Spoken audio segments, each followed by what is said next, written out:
Price Lord. വരണ്ടെന്ന് വിചാരിച്ചിരിക്കുമ്പോഴും brother അവസാനം പറഞ്ഞു ആരോ ഒരാൾ വരാനില്ല. എല്ലാം ഏകദേശം പറഞ്ഞ് ഷെയർ ചെയ്ത കാര്യങ്ങൾ തന്നെയാണ് എന്നെ സ്പർശിച്ചത്. എന്നെ അടുത്തിരിക്കുന്ന ബ്രദർ പറഞ്ഞത് സ്റ്റാറിൻ്റെ കാര്യമാണ്. നമ്മൾ സ്റ്റാർ എന്തിനു വേണ്ടിയാണ് സ്റ്റാർ തൂക്കുന്നത്? ഞാനും പപ്പയോട് പലപ്പോഴും ചോദിച്ചിട്ടുണ്ട്, എന്തിനു വേണ്ടി സ്റ്റാർ തൂക്കുന്നത്? എനിക്കൊരു കറക്റ്റൊരു ഉത്തരം കിട്ടിയിട്ടില്ല. ഇന്നാണ് അതിൻ്റെ കറക്റ്റ് ഉത്തരം.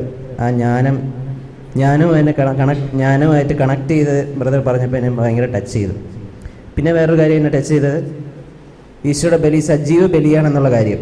നമ്മൾ സാധാരണ എല്ലാ ബലികളെന്ന് പറയുന്നത് കൊന്നതിന് ശേഷം മൃഗങ്ങളുടെ കാര്യങ്ങളൊക്കെ ബ്രദർ പറഞ്ഞു.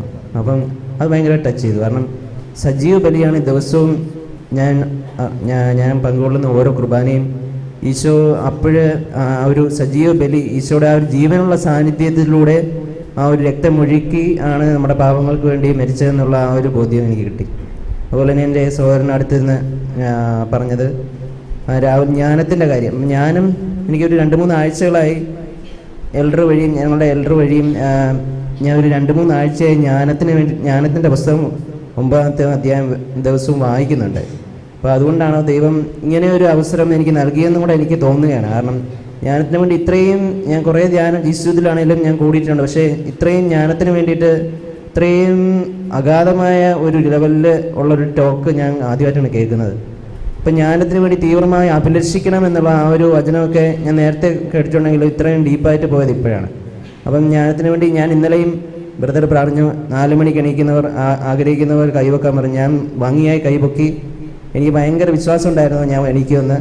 പക്ഷേ വീട്ടിൽ പോയി അവസാനം ഞാൻ എണീറ്റപ്പോൾ 6 മണിയായിരുന്നു.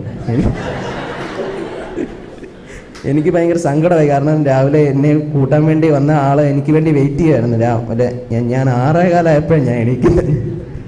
കരക്കൂട്ടത്തിൽ നിന്ന് എനിക്ക് ഭയങ്കര സങ്കടമായി. കാരണം ബർഷിദാമ്മയോട് വിളിച്ചു. ബർഷിദാമ്മ ഞാൻ അലാറം പോലും വെക്കാതെ ബർഷിദാമ്മനെ വിളിക്കുമെന്നുള്ള വിചാരിച്ചിരുന്നു. എന്ത് പറ്റിയെന്നൊക്കെ കരുതിയിരിക്കുകയാണ്. അപ്പം അത് ഞാൻ രാത്രി പ്രാർത്ഥിക്കാതെ കിടന്നുകൊണ്ടാണെന്നാണ് ഞാൻ വിശ്വസിക്കുന്നത്. എന്തായാലും ജ്ഞാനത്തിന് വേണ്ടി അപ്പം ബ്രദർ പറഞ്ഞ് അതിരാവിലെ എണീറ്റ് അപ്പം തൊട്ട് ഇങ്ങനെ സഹോദരൻ പറഞ്ഞ ഒരു കാര്യം, രാവിലെ സൂര്യൻ ഉദിക്കുന്നതിന് മുമ്പേ തന്നെ നമ്മൾ എണീറ്റ് നമ്മളിലുള്ള ആ ഒരു സൂര്യനെ വണങ്ങണം എന്നുള്ള ആ ഒരു കാര്യം എന്നെ വളരെ സ്പർശിച്ചു. അതുപോലെ നമ്മൾ ജ്ഞാനം പടിവാതിൽക്കൽ എത്തി നിൽക്കുന്നു. അപ്പം നമുക്ക് എൻ്റെ ഒരു പ്രധാന പ്രശ്നം രാവിലെ എണീക്കാനുള്ള ഒരു ഉറക്കത്തിൻ്റെ ഒരു പ്രശ്നമുണ്ട്. അപ്പം ജ്ഞാനം എനിക്ക് വേണ്ടി പടിവാതിൽക്കൽ കാത്തു നിൽക്കുന്നു എന്നുള്ളൊരു ബോധ്യം ഇന്നെനിക്ക് കിട്ടി. Praise the Lord.